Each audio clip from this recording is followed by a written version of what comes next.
ఈరోజు మనకు కామెంట్స్ రూపంలో లైవ్ ప్రోగ్రామ్‌లో వచ్చిన వాటిని గూడా చూద్దాము. దీనికన్నా ముందు ఒక ముఖ్య విషయాన్ని నేను అందరికీ తెలియజేస్తున్నాను. సుదర్శన వాణి యూట్యూబ్ ఛానెల్‌తో పాటుగా సుదర్శన వాణి ఇన్‌స్టాగ్రామ్ గూడా స్టార్ట్ అయింది. ఒకసారి స్క్రీన్ షేర్ చేస్తున్నాను. అందరూ ఒకసారి గమనించండి.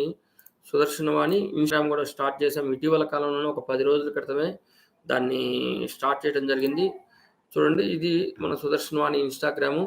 మీరందరూ గూడాను సుదర్శన వాణి పరిపూర్ణ వాస్తు అని జెప్పి యూట్యూబ్ మన ఇన్‌స్టాగ్రామ్‌లో కొడితే మన ఇన్‌స్టాగ్రామ్ ఓపెన్ అయిపోతుంది. 400 పోస్టులు చేసాం. అయితే కొన్ని ఈ మధ్య కాలంలో చేసినవే మనకొక 15 ఉంటాయి. అంతకుముందు క్రితం అన్నీ మనం పెట్టున్నాం గానీ, సబ్జెక్ట్ పరంగా కరెక్ట్‌గా చేస్తున్నాము. 1400 మంది ఫాలో అవుతూ ఉన్నారు. ఇటీవల నుంచి ఒక 10 రోజుల నుంచి. సుదర్శన వాణి ఇన్‌స్టాగ్రామ్‌లో మన వాస్తుకు సంబంధించినటువంటి వీడియోలు 1 మినిట్ వీడియో. ఒక్క నిమిషంలోనే మనం అన్నీ గూడాను వీలైనంత మటుకు ఆ చిన్న సబ్జెక్ట్‌ని మనం ఎలివేట్ చేయడానికి ప్రయత్నం చేస్తున్నాము. చక్కగా ఫాలో అవుతూ ఉండండి అందరూ గూడా. ఇదిగోండి, మొన్న గూడాను ఒక వీడియో పెట్టాము. సుమారు 10,00,000 మంది చూసారు. తర్వాత 22,00,000 మంది, 16,000 మంది, 30,000 మంది, 5,000, 10,000, 12,000 మంది చూస్తున్నారు. ఇన్‌స్టాగ్రామ్ అనేది అందరికీ రీచ్ అవుతుంది అనే సందర్భం కోసంగా నేను ఇన్‌స్టాగ్రామ్‌ని సెలెక్ట్ చేయడం జరిగింది. కాబట్టి అందరూ చూడవలసిందే. అయితే ఈరోజు మనకు ఉన్నటువంటి మరొక ప్రశ్న చెప్పే ముందు, ఇది మన కామెంట్స్‌లో చేసిన ప్రశ్న చెప్పే ముందు, ఈరోజు సబ్జెక్టు గృహం యొక్క ఎత్తు రోడ్డు కంటే ఎత్తు ఉండాలి అనే దాని గురించి మనం విశ్లేషణ చేస్తున్నాము.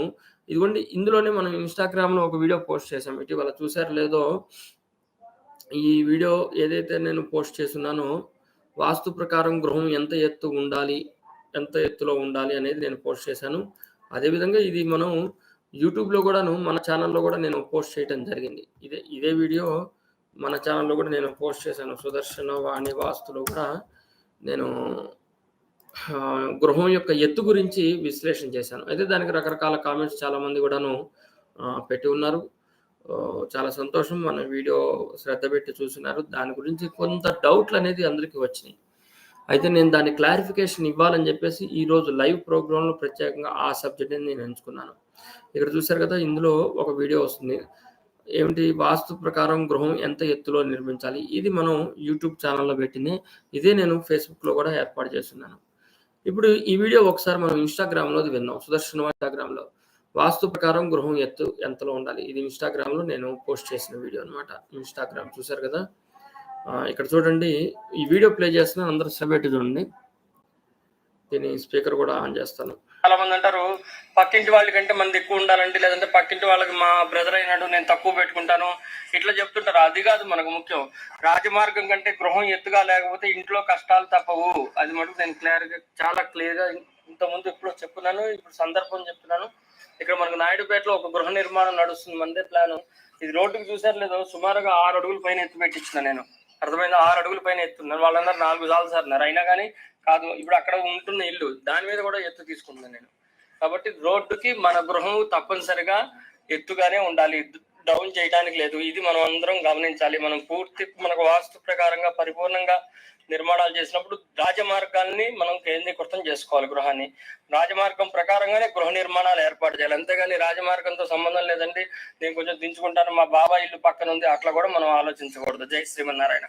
రోడ్డుకి ఇల్లు ఎత్తుందా లేదా మనం జాగ్రత్తగా గమనిస్తే, సాధారణంగా చాలా మంది అంటారు పక్కింటి వాళ్ళ కంటే మంది. ఇది మనం పోస్ట్ చేసిన వీడియో, ఇన్‌స్టాగ్రామ్‌లో పోస్ట్ చేసిన వీడియో. అట్లాగే మనం యూట్యూబ్‌లో కూడా పోస్ట్ చేసినాము. ఇదే వీడియోని గనక మనం మన లైవ్ ప్రోగ్రామ్ మన యూట్యూబ్ ఛానెల్‌లో చూస్తే, వాస్తు ప్రకారంగా గృహం యొక్క ఎత్తు సబ్జెక్టు అర్థమైందా? వాస్తు ప్రకారంగా గృహం యొక్క ఎత్తు ఎట్లా ఉండాలి. సేమ్ వీడియో యూట్యూబ్‌లో. అయితే దీన్ని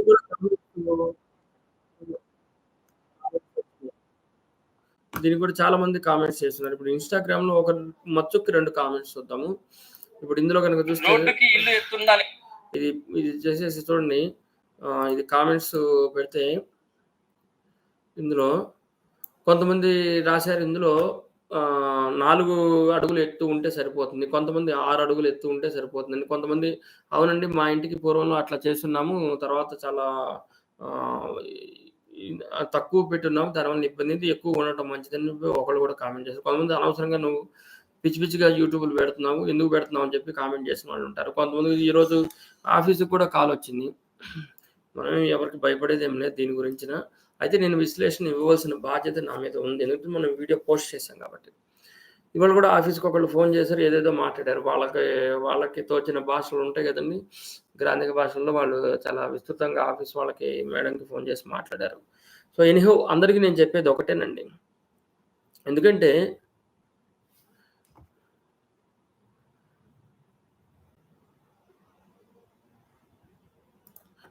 నేను చెప్పేది గృహం యొక్క ఎత్తు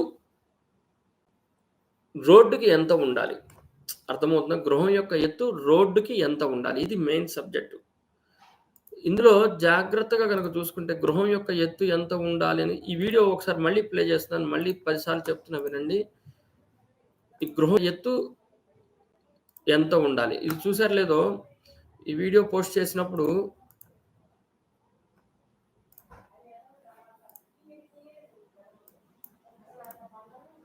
ఎత్తుందా లేదా మనం జాగ్రత్తగా గమనిస్తే సాధారణంగా ఇది ఇక్కడ చూసారో లేదో ఇది వీళ్ళ ఇంటి ముందున్న రోడ్డు. ఏం రోడ్డు అండి అది? మట్టి రోడ్డు. అయితే ఇక్కడ మనం జాగ్రత్తగా చూస్తే ఇక్కడ వీళ్ళు ఆల్రెడీ ఒక పెద్ద బిల్డింగ్ కట్టారు. Residential building 10 పోర్షన్‌లో, 9 పోర్షన్‌లో. కట్టినప్పుడు వీళ్ళు ఆల్రెడీ ఇది 5 అడుగులు మెరక వేశారు. అర్థమవుతుందా? మనకు తెలీదు. ఏముందో అక్కడ అర్థం కాదు. మనం వెళ్లి ఆ స్థలాన్ని చూడము. మనం వెళ్లి ఆ స్థలాన్ని అక్కడ చూడట్లేదు. అట్లాగే ఎవరు విశ్లేషణ దాని గురించి పూర్తిగా అవగాహన ఉండట్లేదు. కానీ మనం చూసాం లేదో అక్కడ ఉన్నటువంటి ఆ ఇంటికి ఈ పక్కన ఉన్న స్థలాల కంటే చూసారా 5 అడుగులు మెరక వేశారు. 5 అడుగులు ఎత్తు. ఆల్రెడీ ఈ ఇల్లు 7 అడుగుల ఎత్తులో ఉంది.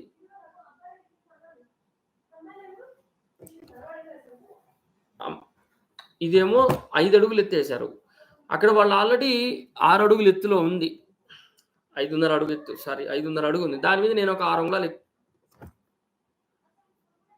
దాని మీద నేను ఇంకొక 6 అంగుళాలు పెట్టా. అంటే వాళ్ళదేమో 5.5 అడుగు ఎత్తుంది. మనం 6 అడుగులు తీసుకుంటే అర్ధ అడుగు 6 ఇంచెస్ ఎక్స్‌ట్రా పెట్టాను. ఇప్పుడు వాళ్ళు ఆల్రెడీ వేసిన మేరకు 5 అడుగులు వేసుకున్నారు అక్కడ. అర్థమవుతుందా? గట్టిగా 5 అడుగులు ఉంటుంది. అంటే ఇప్పుడు మనం జాగ్రత్తగా గమనిస్తే ఇక్కడ నేను ఏర్పాటు చేసినటువంటి ఉండాలంటే లేదంటే పక్కింటి వాళ్ళకి మా బ్రదర్ అయినట్టు నేను తక్కువ పెట్టుకుంటా. ఇక్కడ నేను ఏర్పాటు చేసినటువంటి గృహం ఏదైతే ఉంటుందో ఇది 6 ఫీట్ తీసుకున్నాను. ఇక్కడ మొత్తం మెట్లెక్కి వస్తే 6 ఫీట్ వస్తుంది. అయితే నేను తీసుకున్నటువంటి 6 ఫీట్‌కి ఇక్కడ ఉన్న ఇంటికి ప్రహరీ గోడకి మధ్య 14 అడుగులు గ్యాప్, 13 అడుగుల గ్యాప్ ఉంటుందది. అర్థమవుతుందా? 13 అడుగులు గ్యాప్ తీసుకున్నాను. ఇంటికి దానికి మధ్యలో 13, 11.5 అడుగు 13, 12.5 అడుగు గ్యాప్ ఉంటుంది. ఇది మళ్ళీ నేను సాయిల్ ఫిల్లింగ్ చేయాలి. సాయిల్ ఫిల్లింగ్ చేసిన తర్వాత ఇప్పుడు రేపు ఉత్తరోత్తర గనక ఇక్కడ రోడ్డు వేస్తే ఈ భాగంలో రోడ్డు మెరక వస్తే అక్కడ ఉన్న స్థలాన్ని గనక తీసుకొని కంపేర్ చేస్తే ఇక్కడ వరకు సాయిల్ ఫిల్ అది రోడ్డు హైట్ వస్తుంది.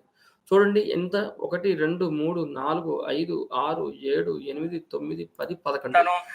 11 రాళ్ళున్నాయి. 11 రాళ్ళంటే 11 5లు 55. 55 అంటే ఎంతండి? 12 4.5 అడుగు ఎత్తు ఇప్పుడు ఆల్రెడీ బేస్‌మెంట్ వచ్చింది.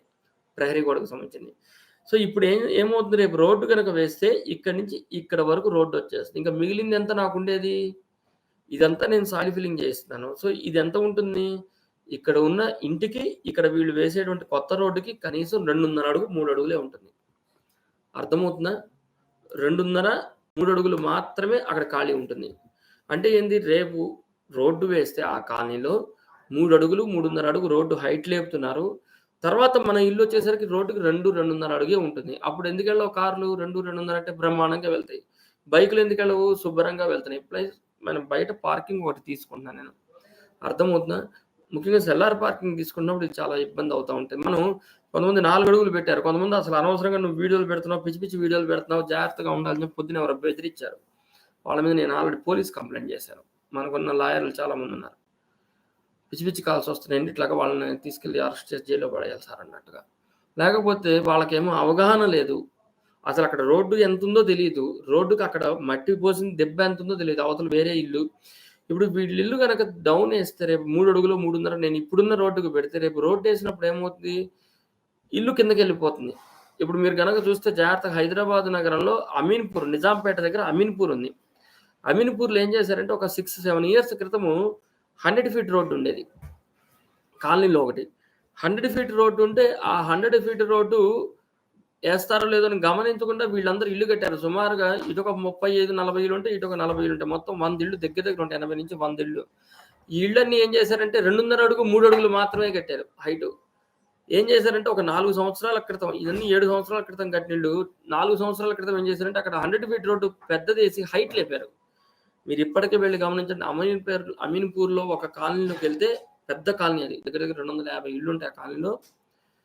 ఆ కాలనీలో మెయిన్ రోడ్ ఏదైతే ఉంటుందో ఎంట్రన్స్ రోడ్ మొత్తం 100 ఫీట్ రోడ్డుకి మొత్తం అక్కడ గృహాలన్నీ కూడా కిందకెళ్ళిపోయినాయి.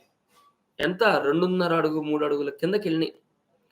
నేను ఇప్పటికీ చాలా సార్లు ఆ కాలనీకి వెళ్ళినప్పుడు అనిపిస్తూ ఉంటుంది. అయ్యో రామా! 7, 8 సంవత్సరాల క్రితం ఆ కాలనీ చూసినప్పుడు నాకు మంచిగా ఇల్లు కడుతున్నారు. ఇంకొంచెం హైట్ లేపితే బాగుండేదిలే అనిపించాం. జస్ట్ ఒక ఫ్రాక్షన్ ఆఫ్ 3 ఇయర్స్‌లోనే రోడ్డు హైట్ లేపటం వలన అన్‌ఎక్స్‌పెక్టెడ్‌గా మొత్తం కిందకెళ్ళిపోయిన ఇళ్ళని, ఆ కాలనీలో ఆ ఇళ్ళన్నీ కూడా ఖాళీలుగానే ఉన్నాయి. రోడ్డు దగ్గర షట్టర్‌లు కూడా ఖాళీగా ఉన్నాయి.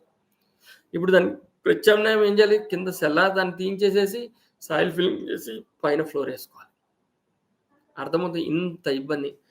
ఇంకోటి మనం రోడ్డుకి ఈక్వల్ లెవెల్ కట్టామనుకోండి, వాటర్ ఫ్లో కనుక డ్రైనేజ్ లెవెల్ ఏదైనా వచ్చినప్పుడు రివర్స్ వాటర్ వస్తే మన బాత్రూమ్‌లోకి రివర్స్ ఎళ్తాయి వాటర్. అర్థమవుతుంది. బాత్రూమ్‌లోకి రివర్స్ వాటర్ ఎళ్తుంటది. అది కూడా మనం గమనించాలి. అది గమనించట్లేదు. అంతెత్తు కడితే ఎట్లాగా ఇల్లు మాకు తెలీదా? మాకు తెలీదా ఇల్లు కట్టడము? మీరు వీడియోలు పెట్టడం ఏంది? రోడ్ల గురించి వీడియో పెట్టేదేంది? మీకసలు వాస్తు తెలుసా? హరిప్రియ!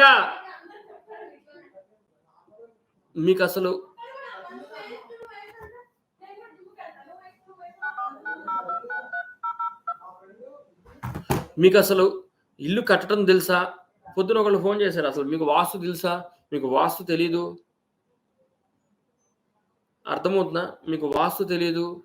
పిచ్చి ఇంకా ఆ భాష మనం మాట్లాడలేం. నాకు వాళ్ళు ఒక రికార్డింగ్ పంపించారు. అది మనం యూట్యూబ్‌లో పెట్టకూడదు. చండాలంగా ఉంటుంది. ఎవ్రీ కాల్ రికార్డ్ అవుతా ఉంటుంది. నా ఆఫీస్‌కొచ్చేది నా ఫోన్ కూడా. సో, మీకు వాస్తు తెలుసా లేదా? మీకు అసలు తెలీదు.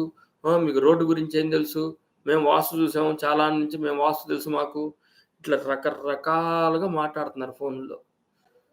అట్లనే యూట్యూబ్‌లో ఎవడిష్టం వచ్చినట్టు వాడు కామెంట్ చేస్తున్నాడు. నేను చూస్తూనే ఉన్నాను. ఎవరెవరు ఏం కామెంట్ చేస్తున్నారు నేనన్నీ గమనిస్తూనే ఉంటాను. అందుకనే నా ఛానెల్‌కి కామెంట్స్ అనేది నేను ఆఫ్ చేయను. మీరు గమనించలేదు. ఈరోజు చూసారేమో కొత్త ఛానెల్స్. యూట్యూబ్ మొదలై నాది 2017 అందరికంటే ముందు. నాది టీవీ ప్రోగ్రామ్స్ మొదలైంది 2013లో టీవీ ప్రోగ్రామ్ మొదలైంది.